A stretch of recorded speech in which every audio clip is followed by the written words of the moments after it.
to Red Stories. Subscribe to the channel, hear stories every day.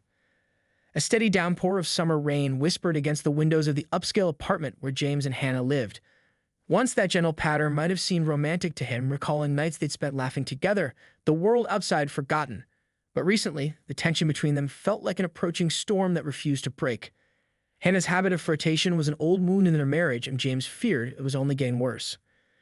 Hannah and James had been married for 2 years, meeting originally in college. She had a free-spirited air about her, confident and quick-witted. He'd been drawn to her energy, to the way she could light up a room with her laughter. But that same magnetism sometimes made him uneasy, especially when she directed it at other men. Over time, her playful interactions felt less like harmless fun and more like deliberate flirting. She'd insist it was all innocent, that she liked to be friendly, that it didn't mean anything. James tried to trust her, but an uneasy knot tightened in his chest every time he saw another guy responding to her allure. That knot grew stronger when they got invited to a friend's birthday party in mid-July. The friend Jess was throwing a big bash at her parents' country house. A sprawling property with a large backyard, fairy lights twinkling among tall trees, and a makeshift dance floor. People arrived in droves, carrying homemade cocktails and wearing bright smiles. James and Hannah arrived hand in hand, the sticky heat of the evening air making everything feel slightly feverish. It started innocently enough. Hannah, dressed in a flowy sundress that accentuated her lithe figure, made her rounds, greeting old friends with warm hugs. James stuck by her side for the first hour, feeling a twinge of jealousy whenever she giggled a bit too enthusiastically at someone's joke. But he told himself not to read too much into it. She just loved to laugh, to connect. That was Hannah. At one point, she drifted off to the drinks table without him, lost in conversation with a group of acquaintances. James decided to chat with his buddy Connor on the other side of the lawn, trying to push aside the anxious thought that Hannah might be charming some new guy. He was determined not to act like a jealous husband. But soon, a small commotion rippled through the crowd. People near the makeshift dance floor were snickering and gawking at something. When James turned to look, he froze. Hannah was perched on a wooden chair, laughing with a man James didn't recognize, a tall, lean figure with sandy hair and a confident smile. He had an arm draped around the back of her seat. Even from across the yard, James could sense the flirtatious energy in the way she tilted her head and smiled at him. She tossed her hair with that casual flick he knew so well. Connor, noticing James' rigid posture, gave him a sympathetic glance. "Do try to relax," he murmured. "She's just being social." James forced a nod, but his heart hammered. "Yeah," he muttered, not believing himself. He debated walking over, but didn't want to seem controlling. So he stayed put, praying it was harmless. Minutes ticked by. The crowd's attention turned to a game of beer pong. Jess tried to coax James into playing, but he declined, his thoughts tethered to Hannah. Then a sudden burst of laughter erupted near the corner where Hannah and that sandy-haired man sat. When James looked, shock spread through him. Hannah had hopped onto the man's lap, perching there like it was the most natural thing in the world. She was giggling, her arms resting lightly around his shoulders. A wave of fury and betrayal crashed over James. Without thinking, he strode toward them, ignoring the calls of, "Hey man, take it easy," from a few onlookers. Hannah turned, startled.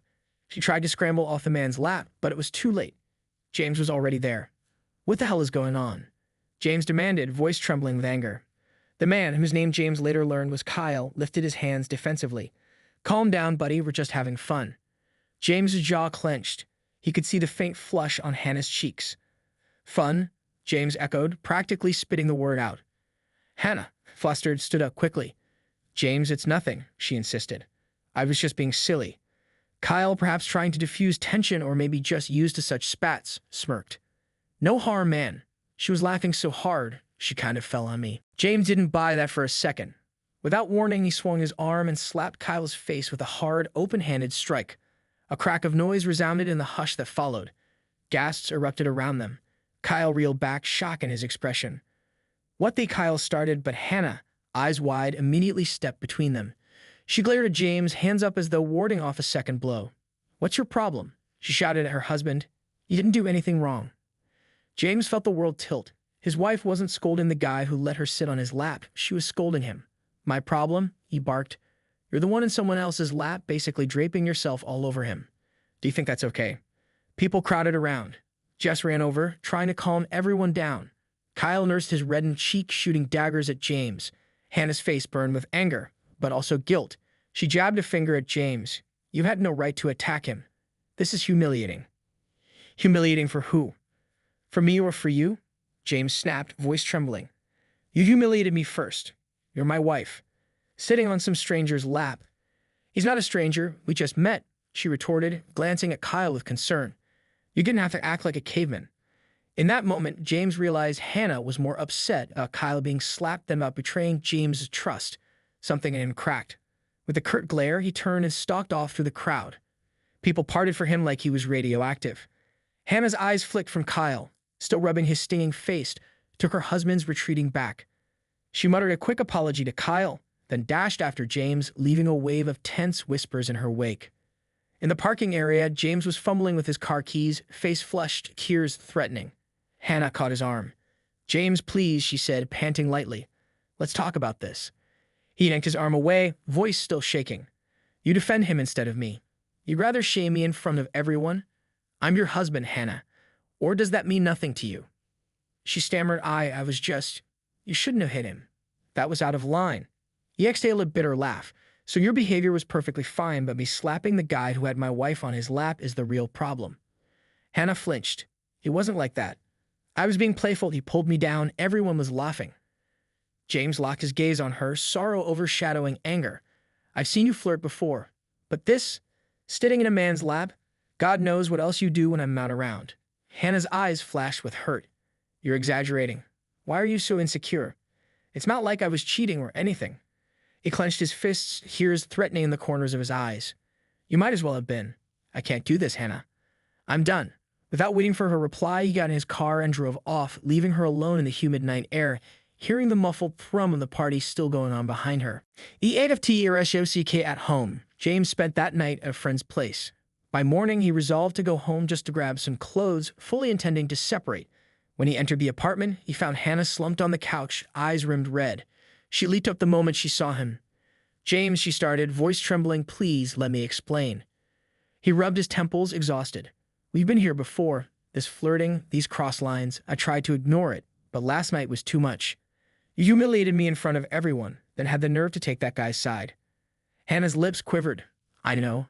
I messed up. I didn't want to fight at the party. James gave a short, humorless laugh. Well, you got one anyway. She inched closer, tears threatening. I'm sorry, okay? I'm sorry I made you feel worthless. But I swear it was just a silly moment. You're hitting him? That was so out of character for you. It scared me. His shoulders sagged. It scared me too. I never thought I could snap like that. But you keep pushing boundaries. A weighted silence pressed down on them. Finally, James shook his head. I'm leaving for a while. This marriage, I don't think it can be saved. Hannah made a tiny whimper. Don't say that. I'll change. I'll stop flirting. Let's do therapy. He grabbed a duffel bag from the closet, words tumbling out. I've asked you to stop flirting 100 times. You always say it's harmless, and I guess last night it just broke me. She watched him pack, tears sliding down her cheeks. Where will you go? She whispered. My friend Leo's. Don't worry about me, James answered, zipping the bag shut. I'll come back for more stuff later. He brushed past her, mind swirling with heartbreak, half hoping she'd do something grand to fix it. But she only stood there, arms wrapped around herself as though hugging a ghost. He paused at the doorway. Goodbye, Hannah. She didn't reply. He left. An unexpected reveal. Days passed in a blur of sadness and anger. James threw himself into work, barely functioning. Every text from Hannah went unanswered, every phone call ignored, until about a week later, when her messages became frantic. She bombarded him with short, anxious texts. We need to talk. Please, it's important. Reluctantly, he agreed to meet at a quiet coffee shop. She arrived looking pale, dark circles under her eyes. Gone was the carefree sparkle that had once drawn him in. He almost felt pity. Almost. They sat opposite each other, coffee cups steaming between them. Hannah swallowed hard. I'm pregnant. James blinked. It was like the whole cafe hushed around him. You're sure? She nodded, tears brimming. I took multiple tests. I'm about 5 weeks along, the doctor confirmed. He took a shaky breath. That's a lot to process. She reached for his hand. He let her, though his gut churned with doubts. James, please. I know you don't trust me right now, but I swear this baby is yours. His eyes flickered with pain. You say it's mine, yet you spent all that time flirting. Who knows what else happened that I never found out about? She cringed, tears slipping down her face. I didn't cheat, James. I swear. I just flirted. It's my personality. I crave attention. But I promise, physically, it never went that far. He scoffed softly. Forgive me for doubting, especially after how you acted at the party. She let out a shaky sigh. I get it. I do. But this baby, I can't do this alone. I still love you, and if there's any chance we can move forward, please give me a chance. He stared at his coffee, mind a whirlwind. He planned to file for divorce, to walk away from the woman who humiliated him. But now there was an unborn child in the mix, a child who might be his. Tension coiled in him. I'm not walking away from a baby that could be mine, he said in a brittle tone, but until I know for sure, I won't pretend everything's fine. Hannah's shoulders sagged in relief that he wasn't rejecting her outright. Then come home, let's figure it out. We can see a counselor. I'll do whatever you need. Just, please don't abandon me now. James let out a slow breath, gaze distant. I'll come back, yes, but only because of the baby. Let's be clear, I still don't trust you. And when the time is right, I want a DNA test. She nodded, tears overflowing. Yes, of course. Whatever it takes to prove it's yours. He wondered if she truly believed that, or if she was just grasping at any straw to keep him. They parted ways, each weighed down by a strange mixture of hope and dread. Life on a knife's edge, moving back, and felt like stepping into a minefield. James lugged his suitcases inside, greeted by Hannah's trembling smile. She tried to tidy the place, brightening it with fresh flowers. But the tension in the air remained thick. They hovered around each other, unspoken questions hanging in every glance. Some nights, Hannah would try to spark conversation about baby names, about doctor appointments.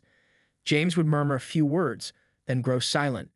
She started attending therapy on her own, texting him updates about how she was learning to set boundaries and working on her need for attention. Part of James admired her effort, but suspicion gnawed at him. In bed, they lay inches apart, barely touching. Once in a while, Hannah tried to cuddle, but James would gently push her away. The memory of seeing her on another man's lap haunted him. She'd cry softly, and he'd pretend not to hear. He told himself he was staying only until that DNA test gave them answers. Yet in the midst of it, a confusing swirl of emotions tugged at James. He still loved her. He couldn't deny that. Memories of their earlier, happier days sometimes made him want to hold her close to believe her claims of innocence. But the anger and hurt overshadowed those urges, reminding him that trust once shattered is slow to mend. Hannah, visibly worried about losing him for good, softened her behavior drastically. She avoided social gatherings, refused invites to parties, and made an effort to let James know her every move. She'd show him her phone if he asked, a sign of transparency.